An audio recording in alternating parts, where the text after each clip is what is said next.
Ratusan rudal telah diluncurkan oleh Iran terhadap Israel selama lebih dari 8 hari. Dan diperkirakan akan terus terjadi mengingat tidak ada tanda-tanda munculnya kesepakatan di antara kedua negara. Kerusakan demi kerusakan di kota-kota penting seperti Tel Aviv dan Haifa tak bisa dihindari. Jutaan warga Israel di seluruh sudut negeri bergegas mencari pengungsian, panik karena takut akan terkena hantaman rudal Iran. Sementara itu, keberhasilan serangan Iran telah menunjukkan bahwa strategi yang mereka usung dalam operasi True Promise mengalami peningkatan yang signifikan. Sebelumnya, sebagian rudal Iran masih mampu dihalau oleh sistem pertahanan udara Israel. Akan tetapi, kini sistem tersebut mengalami penurunan dan Iran hanya perlu melakukan serangan yang berefek jangka panjang, menegaskan posisinya di dalam perang yang masih berlangsung. Salah satu strategi yang sedang mereka jalankan pada saat ini adalah mulainya penggunaan rudal dan bom baru, yang sebelumnya tidak pernah diluncurkan secara masif. Rudal dan jenis bom tersebut telah menjadi ancaman baru bagi Israel, yang mereka pun tidak siap menghadapinya.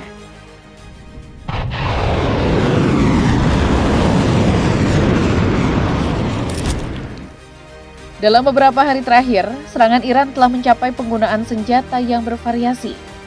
Sementara sistem pertahanan udara Israel mulai melemah, Iran meluncurkan sebuah rudal balistik yang bernama Shahab-3. Ini adalah rudal balistik jarak menengah IRGC dengan muatan klaster yang menyerang dengan kuat tepat ke pusat Tel Aviv.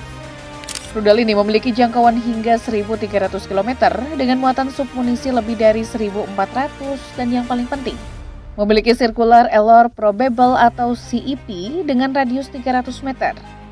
Dengan nilai CEP seperti itu, kemungkinan besar kegagalan rudal menjadi semakin kecil. Jelas bahwa Shahab-3 memang dirancang bukan untuk meraih tingkat presisi, melainkan saturasi. Rudal ini tidak berfokus pada serangan langsung yang cepat ke darat. Tepat pada ketinggian 2 hingga 5 km di atas target, rudal ini akan meledak. Dengan ledakan tersebut, kendaraan-kendaraan yang berada di bawahnya akan terbakar. Infrastruktur akan mengalami keretakan yang fatal. Tujuan Shahab-3 bukanlah keruntuhan, melainkan disrupsi. Menimbulkan trauma membuat alarm darurat terus berbunyi sepanjang waktu. Di sisi lain, pencegat RAW Israel dibuat untuk hulu ledak kesatuan, bukan ledakan saturasi seperti ini. Dan Iron Dome tidak akan mempan untuk rudal sekelas Shahab-3. Ini sesuatu yang baru yang tidak pernah diprediksi oleh Israel sebelumnya.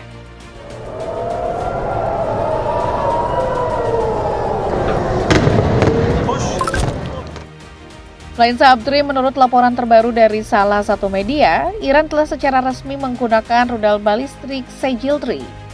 Rudal ini dikabarkan berhasil menghantam Haifa dan menargetkan kantor pusat lapangan Channel 14. Selain itu, salah satu rudal dikatakan telah menghantam sebuah masjid yang ada di kota itu, menyebabkan kepanikan yang tidak dapat terkendali.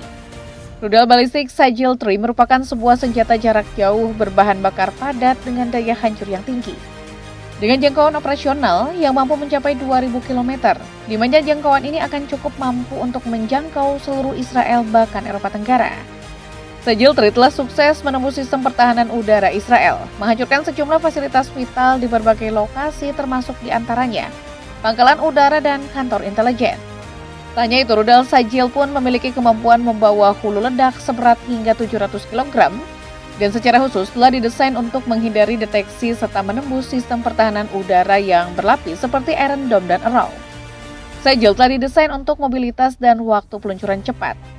Selain itu, rudal ini pun mampu membuat sistem pertahanan konvensional yang mencoba menghadangnya akan lebih sulit dalam memberikan respon yang efektif.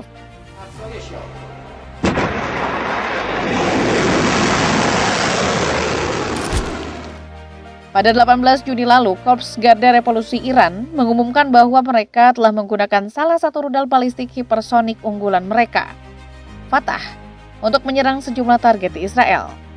Di dalam konflik ini, Fatah 1 memang digunakan pertama kali, akan tetapi sebelumnya, rudal Fatah 1 pernah diluncurkan ke arah Yerusalem dalam serangan Iran terhadap Israel pada 1 Oktober 2024 lalu. Fatah 1 ini merupakan jenis rudal balistik hipersonik jarak menengah pertama yang dikembangkan oleh Korps Garda Revolusi Islam Iran. Fatah 1 mampu melaju lebih dari 5 kali kecepatan suara dan memiliki kemampuan yang cukup hebat dalam bermanuver. Hal ini menjadikannya sulit dideteksi maupun dicegat oleh radar serta sistem pertahanan udara lawan. Dikenal dengan kecepatannya yang luar biasa, akurasinya yang tinggi, serta kemampuannya mengubah lintasan saat terbang. Fatah One memiliki panjang 12 meter ini dapat menjangkau target sejauh 1.400 km. Dengan menggunakan bahan bakar padat satu tahap, rudal ini telah didesain untuk membawa hulu ledak seberat 200 kg. Fatah One telah dilengkapi dengan hulu ledak wahana luncur hipersonik atau HGV, yang mana memungkinkan rudal tersebut bermanuver secara aktif di fase akhir sebelum kemudian menghantam sasaran.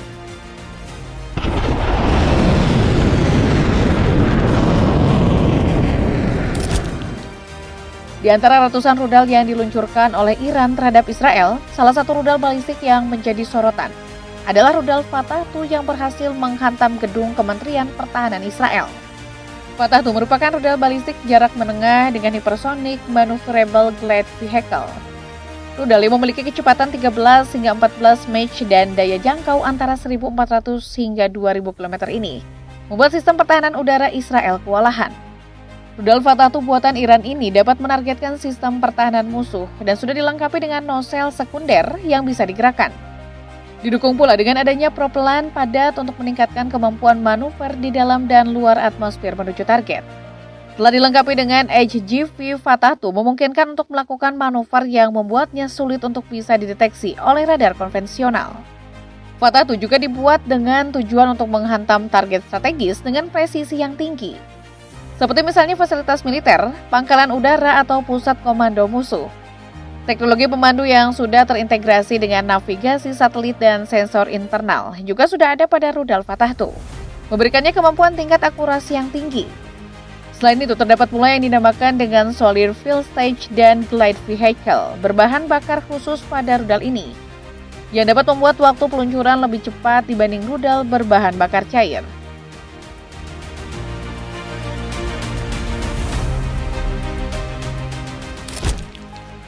Dengan semua serangan yang terjadi, setiap detiknya warga Israel dilanda kepanikan. Sebanyak 8.100 warga Israel berada di tempat pengungsian. Selain untuk berjaga atas kemungkinan serangan lebih lanjut, hal ini dikarenakan rudal Iran juga telah merusak setidaknya 25.000 bangunan. Dana Kompensasi Israel juga melaporkan bahwa ada sekitar 25.040 pengaduan kompensasi diajukan terkait kerusakan bangunan-bangunan yang ada di Israel. Selain itu, warga Israel tampaknya seperti terjebak, karena pemerintah Israel melarang warganya untuk bepergian ke luar negeri dengan alasan situasi keamanan yang sangat buruk.